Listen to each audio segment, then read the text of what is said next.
Continuação da leitura do livro Viva a Vida com Leveza e Alegria.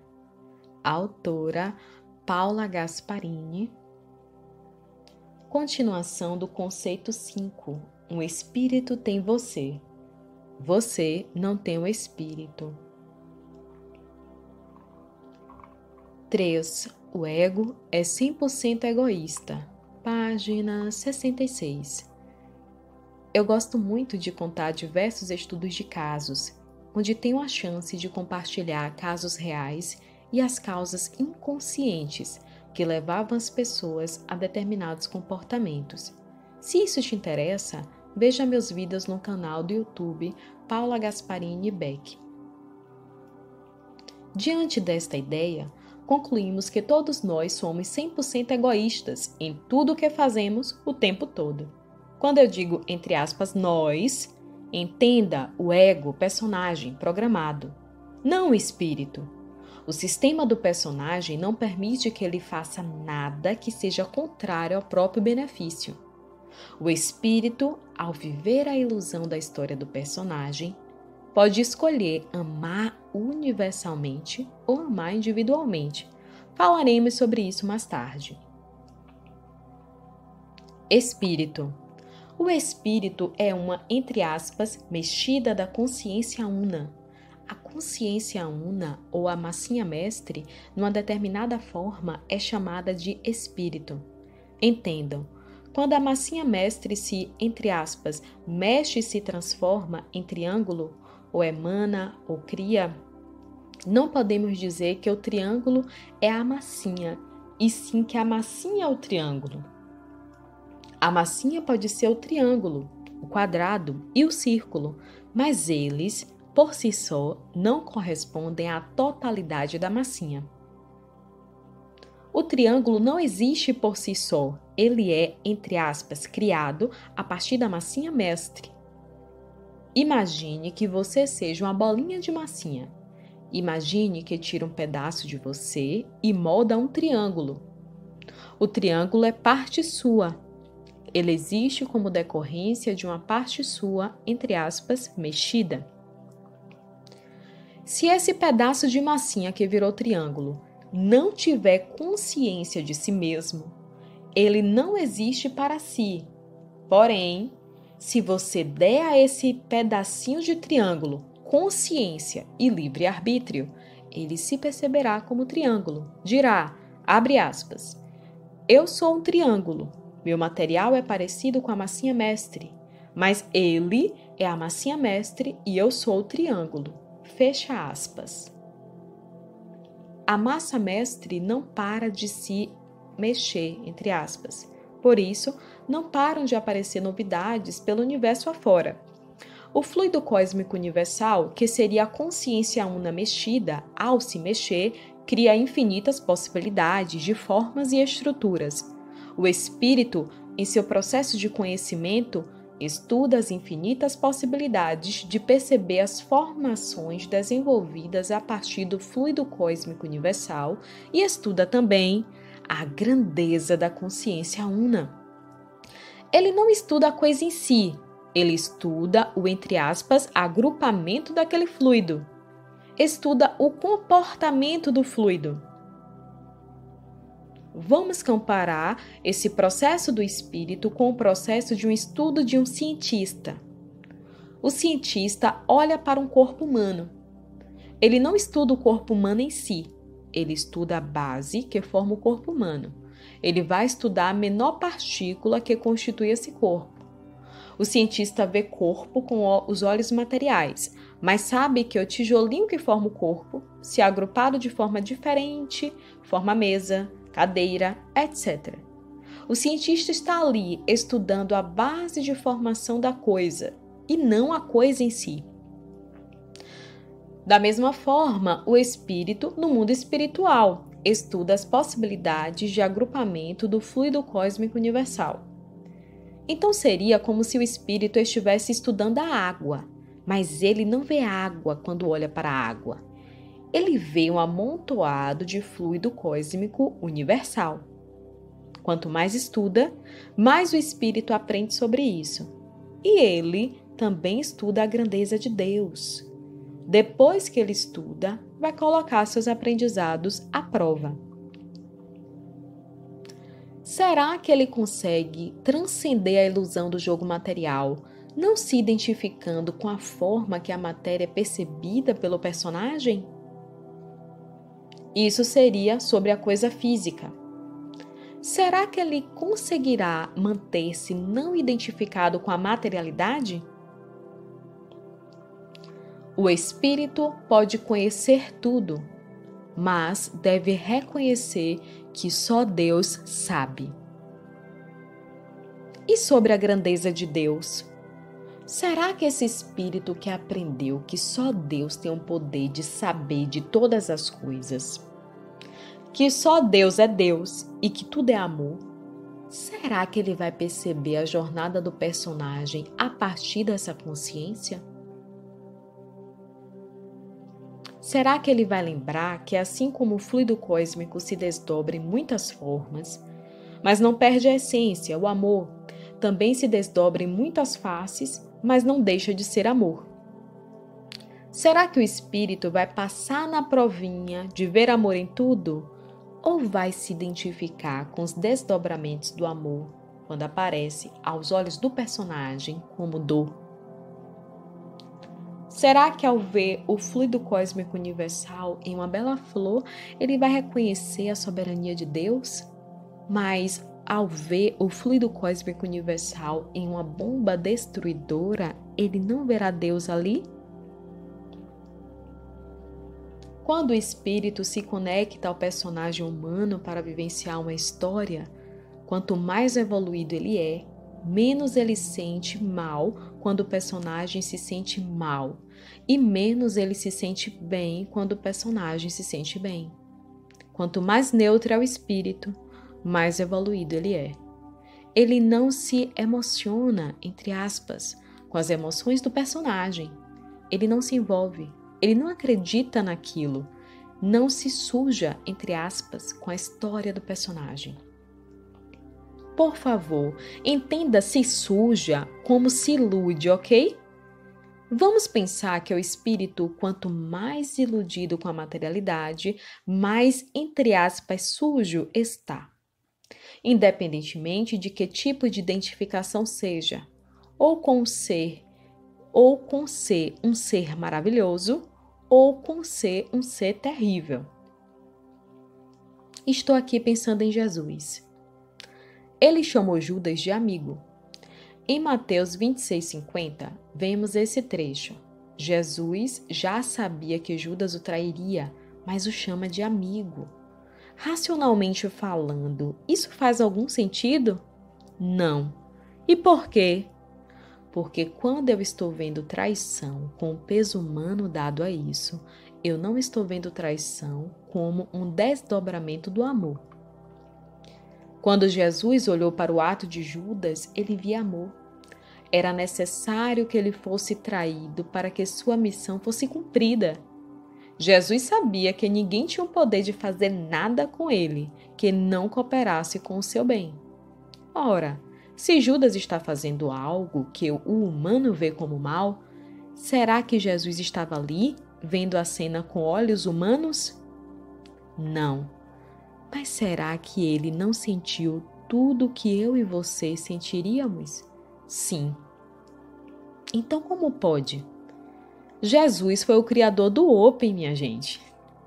Ele estava nos ensinando. Abre aspas. Galera, olha só. Eu sei que sou espírito, mas estou vivendo na consciência humanizada. Minha mente está querendo que eu dê a essa atitude de Judas o julgamento humano, mas eu não me rendo a ela. Até posso estar sentindo raiva dele, mas eu sei que ele não pode fazer nada que eu não tenha pedido. Eu sei que ele só está fazendo algo que contribui com o meu processo de desenvolvimento. Meus discípulos estão putos com ele.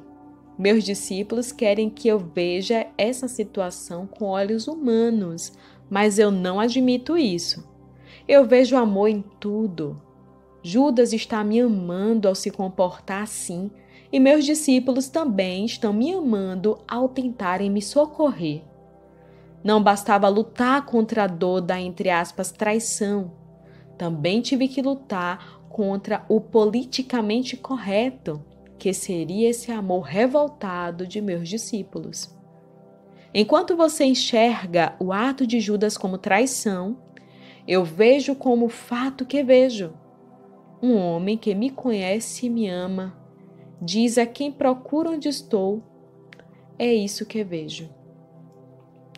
Eu precisava ser descoberto para viver minha jornada, e Judas foi meu assistente direto para tal missão. Fecha aspas. Que situação, né? Jesus foi muito foda. Cara, que processo. Do lado de fora, estamos jogando o jogo. E quem nos vê não pode saber o que se passa do lado de dentro. Do lado de fora, Jesus estava rendido e era visto como aquele que fracassou. Mas por dentro ele se sentia um grande vencedor. Ele venceu o mundo. O que será vencer o mundo? Passar pelo mundo, mas não ser do mundo.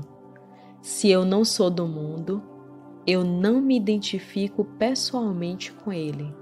Eu passo por ele. O espírito universalista mais evoluído é aquele que não julga nada e nem ninguém. Ama incondicionalmente e vive em harmonia com tudo e todos. Não entenda viver em harmonia como aceitar tudo, não reagir, não é isso. Porque consegue ver além dos olhos. Já não se identifica mais com a aparência, com as ideias vendidas pela mente do personagem, mas sabe viver o jogo do lado de fora, sem contaminar seu mundo interno. Tem consciência de que nada que lhe acontece foi provocado pelo outro, e sim, é reflexo de seu livre-arbítrio absoluto. Ele pediu para sua evolução, por isso recebe daquela forma. O espírito mais evoluído não julga, ele vê amor em tudo. Quando o espírito se identifica com sua ideia sobre as coisas, como sendo a verdade absoluta e não parcial, ele se afasta da universalidade, ou seja, da capacidade de perceber tudo de uma forma única, como sendo massa mestre, e passa a perceber tudo de uma forma relativa, a partir de seu ponto de vista individual. Ele, entre aspas, cai na ideia de saber mais do que Deus, mais que a massa mestre. Essa é a explicação simples e ilustrada que nos faz compreender um pouco a diferença do ego e do espírito. Existem muitos pontos a serem explorados, mas como já disse no início deste livro, o objetivo não é entrar em aspectos filosóficos da coisa, e sim encontrar uma resposta simples e funcional sobre espiritualidade, para que eu possa enxergar Deus em tudo para conseguir viver minha vida com paz e alegria. Desta forma, podemos entender o conceito de Deus causa primária, ou seja, que tudo que existe se deu a partir dele e não há nada que não seja Deus se expressando. Pensa comigo. Seria impossível viver uma vida com leveza e alegria se eu não conseguisse ver Deus em tudo. Pois se não visse Deus em tudo, haveria um inimigo. E havendo inimigo, haveria medo, instinto de autoproteção. E assim sendo, haveriam couraças e ataques ou contra-ataques. Como viver em paz dessa forma? Como ser livre para ser quem é dessa forma, com tanto medo e precaução? Repito, não há nada que não seja Deus se expressando. Não há nada que não seja Deus destrinchado em formas captadas por percepções individuais. Poderíamos dizer aqui que quando eu não estou em harmonia com tudo, eu estou em guerra com Deus. Por favor, entenda a harmonia como estado de espírito e não como atitude externa. Faz sentido? A partir deste conceito, podemos entender que, enquanto o espírito não era uma consciência, ele era parte da massa mestre. Ao se tornar uma consciência, ele passa a ter a chance de ser um ser exclusivo com uma consciência universal. Para isso, ele precisará se desenvolver. Afinal de contas, ao se perceber ele tem ideias, percepções e sentimentos não conhecidos por nós. Isso se trata de plano espiritual, não material, individuais. Cada um tem uma personalidade, o que lhe dá a ideia de estar separado da massa mestre e dos demais pedacinhos de massinha, os outros espíritos. Segundo o Livro dos Espíritos, todo espírito nasce simples e ignorante. Diz-se que é a pureza. Ele não é puro, como se pudesse se sujar. Ele é a pureza. O espírito, a pureza, inicia seu processo de perda da ignorância, não conhecer, através do conhecimento. Ele vai conhecendo tudo o que foi destrinchado a partir da massa mestre. Vou dar um exemplo de nossa literatura conhecida. Você se lembra do tal homem do Éden, Adão? Ele andava peladão, não havia dentro dele nenhum julgamento sobre andar pelado, mas quando ele adquire a consciência, ou seja, o poder de decidir entre amar universalmente, não julgar igual a eu não sei, só Deus sabe, e amar individualmente, eu sei o que isso quer dizer. Ele se vê peladão e sente vergonha.